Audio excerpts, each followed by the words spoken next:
There are three things a man must always be doing in his life. Number one, he must be thinking. The head is not for cosmetic purposes. Do not shave it and make it look nice, and yet the content inside is cheap. Don't measure on the cosmetic looks of your face. Measure on the cutlery of your mind. For the quality of a mind is far much better than the cosmetics of a mind. There's nothing as embarrassing as a well-dressed up man who speaks rubbish. When the lights are off, try and keep the door closed. Darkness is a way of showing up through your teeth. Develop your mind. You know, when you look at what a man thinks about and the quality of his thinking determines the quality of his life. Therefore, there are times when you must shut up and think. There is a time where every man must think. Use your brains for thinking. And also number two, which is the first H, the head. Number two is the second H, which is the heart. I like what the gentleman said. Have time for passion. Have time for gentleness. Have time for being nice. And show them and push a toy car with your boy. That could be the only thing your boy would remember, which is nice that you have done for them. So take your time also, guys. Be passionate at some certain times. There are times when you must think and have ideas and etc. But next to that, develop a heart that is passionate, where you also can say, I am sorry. I'll show you something tonight that will mess up your relationships forever. There is no man who is listening to me tonight who will ever be shouted at by a woman ever again. Yeah, so you have moments of the heart, which is the passion side. Develop your heart to love, to care, to touch. And sometimes, my faith, sometimes it's not about talking. Just shut up and listen. Hello? Shut up and listen. If you don't know how to shut up, kikakufa secret. Drink some water and don't swallow it. Let her talk and talk and talk until she finishes. Because sometimes, honestly, they're not asking you because they don't have the answers. They're not asking you because they don't have solutions. They are not crippled, these people. They are normal. While they're asking you, they know exactly what they want to do. They just want to hear your opinion also. So sometimes it's not in the amount of advice you give. Shut up and listen. Shut up and listen. And when you cannot afford, don't replace things with things. Replace things with yourself. Replace things with yourself. Let's go. Replace things with yourself. People are not looking for presents. People are looking for presents. They are not looking for presents. They are looking for presents. So don't be in the business of always giving out presents. Have moments of thinking. Number two, have moments of passion. Number three, have moments of action. That is your hand. That's a simple manual, yeah? Think about it, feel about it, and then do about it. Now you're you know. And don't do about it when you don't feel about it and you have not thought about it. If you felt it when a woman says they miss their periods, the balls shrink. Is that true? All of a sudden, hey, I missed my periods. Because you allowed the brains to move away from the top side to the bottom. And of course, they say when the head is not working, the head does not work also. But that's for another day. But to try as much as possible to make sure what you are doing with your hands, your head has processed it. And your heart has also processed it. I'm going to build you a house 5 years ago. I'm going to build you a house 3 years ago. I'm going to build you a house 1 year ago. Where is the house? It's in the pipeline. Hey, cut the pipe.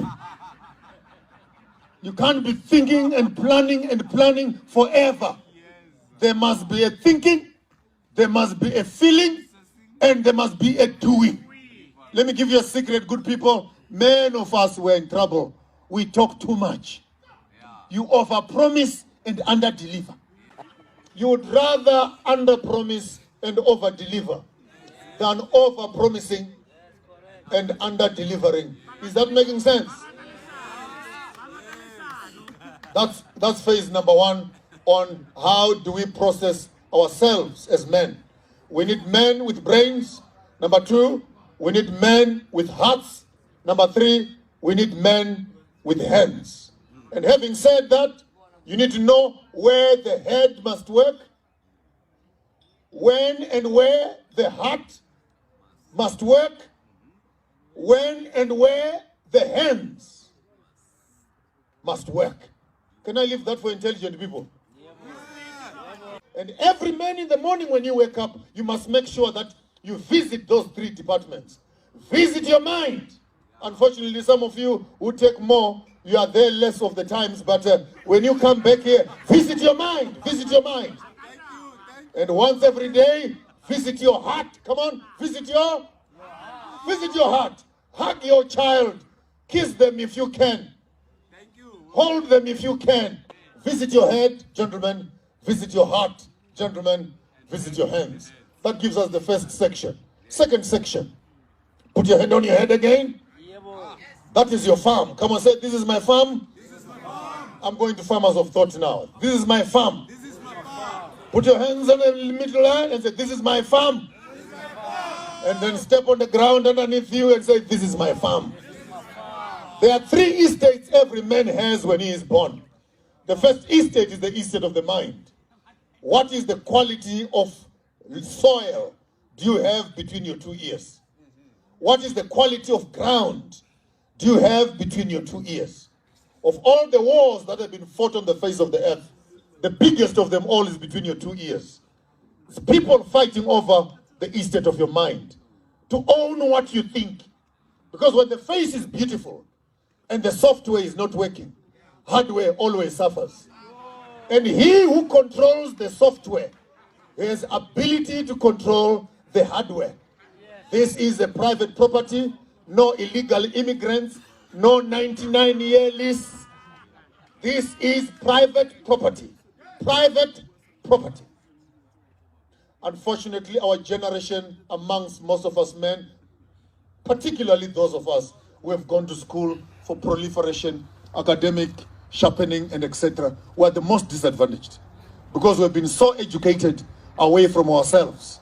We've become like the other. We've become coconuts, brown on the outside, white on the inside. Therefore, our ideological mindset is no longer in touch with our bodies and our melanin nature. That's why many of us who have been to university and back, we drink from 15 to 18s to 25s. We've learned the finer things of life, caviar and sushis. We want to have life on the softer end of it. And at the end of it, all the beauties of life. You make so much money in your life and spend your retirement in hospitals fixing all the mistakes you committed while you were still young.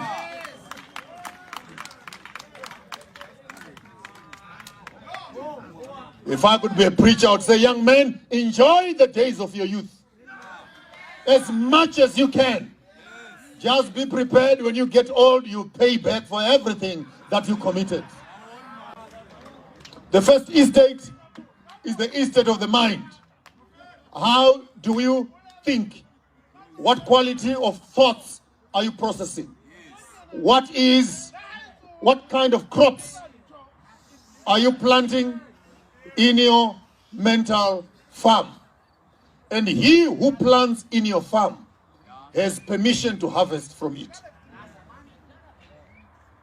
The one you have given permission to work on your farm has got the right to come and harvest from it. And if you have put illegal plants in your mind, you can't harvest anything different. There's no way you can send your children to Caesar and they don't come back as Romans.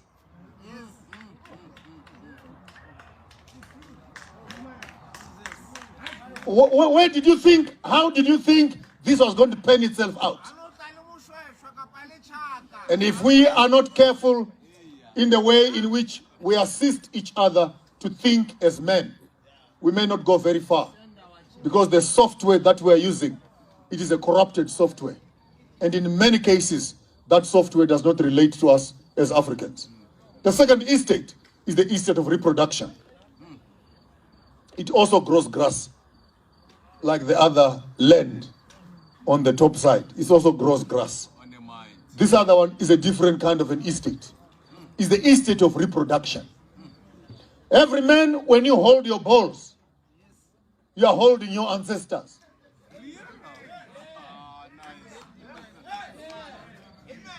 This is a library of your history. This is a palace of your tribe. This is the history of your nation. It cannot be for entertainment. When we waste our time peeing semen on stones. When you hold your cable in your hand, you are connecting generations between the past and the future. It is in your hands. Before you plant it on some soil, make sure that the soil is fertile. Many of you are in big dangers because many of your children are in plastics in the parking lots. Many of your ancestors are under the bridges. And many of your ancestors are in brothel toilets. That's a bad one. When a man holds his connecting cable in his hands, it is a conversation of time. The infiniteness of the past, the possibilities of the future. You are here to connect ancestors with destiny. You will be a fool if you pull out your cable and you're drunk and you don't even know or see what it is that you are eating. And your entire nation is there to witness and see you becoming an irresponsible grandchild. Then we tell about loyal. Can the real witchcraft is irresponsibility with the seeds of generations that are trapped inside you. How can you give a man, number 3, the land underneath his feet when he does not own the land between his ears and does not own the land between his legs?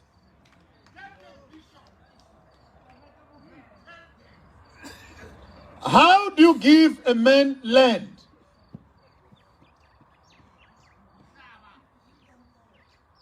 underneath his feet when this man is not in control of the land between his 2 ears and the land between his legs? This whole COVID story we are fighting about, it ends up as the war of estate between our legs. Who has the right to reproduce? Who has the right not to reproduce? Which seed is superior to the other? This whole agenda did not start now as early as the 60s. Birth control has been conversed here. There are protocols, United Nations, in Africa unions on contraception, marriage stops for abortions and etc. What is new today? And until the African is in control of his reproduction, he can never be in control of his land.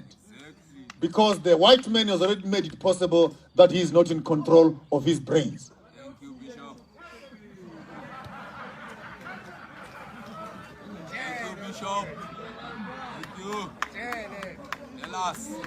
We needed to start developing a generation of Africans who can stand up and say, we as Africans are going to own our minds.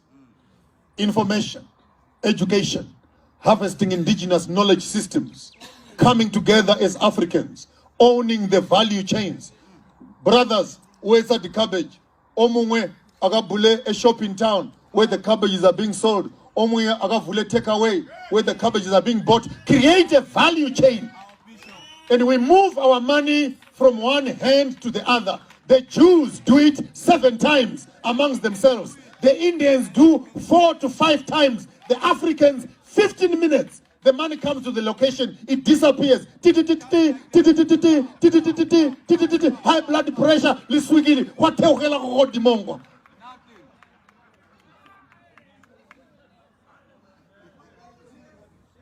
part of being men. We cannot always be gathering when we are buying Jack Daniels, when we are buying Shivas. You do 4 bottles per week, that is 4,000. 4,000 by 4 weeks, that is 16,000. Even it's America plusing La Reca de Home, it's the 4. You can buy yourself 4 calves per month. Tell me after 52 weeks, how many cows would you have? And next year, you don't have to buy. You can do your shivas while your cattle are reproducing on this side. It's poverty of mind. Poverty of mind. That you can drink a 4,000 rand bottle of whiskey and then go to the toilet and pee at past. Like honestly, in the morning. Gone. Gone. You are done. Gone. And then what next? Nothing. The estate of the mind is important. Schools are doing that, but we also hope that elders in the community must step up to the game. The estate of reproduction. We used to have schools where young boys and girls were being taught how to become men. Unfortunately, those schools are dying.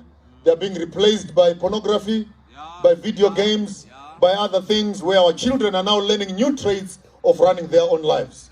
But above everything else, until the African is in touch with this land, poverty remains as your middle name.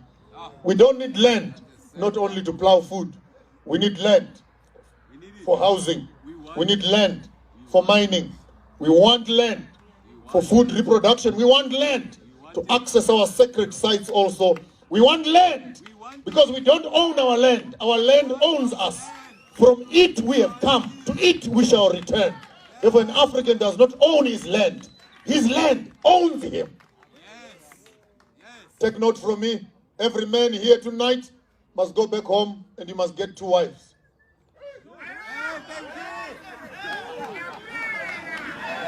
Yeah. 1 wife is not enough. Get 2. The first one, let's go together. The first one is land.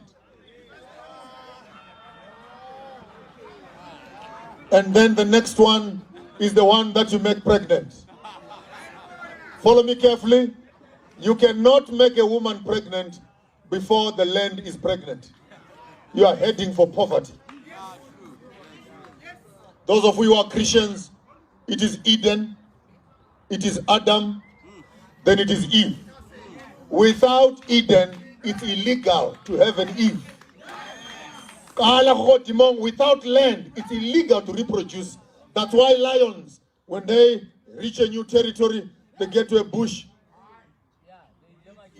And they get to another bush. And they walk around their whole territory, go to another bush. And after they have marked their territory, then semen for reproduction. P for territory. Then sperm for reproduction.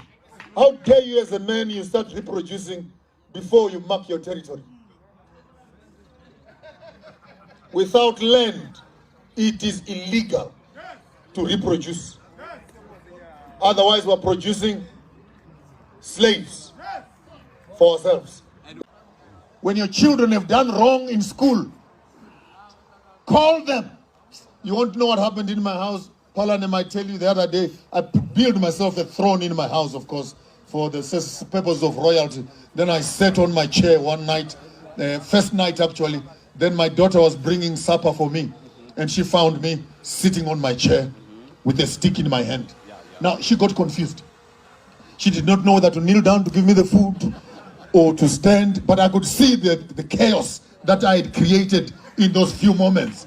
And she had to find herself and position herself, because here is a man that is sitting. Many of us, we miss opportunities of good conversations because we don't have time to sit down and engage meaningfully.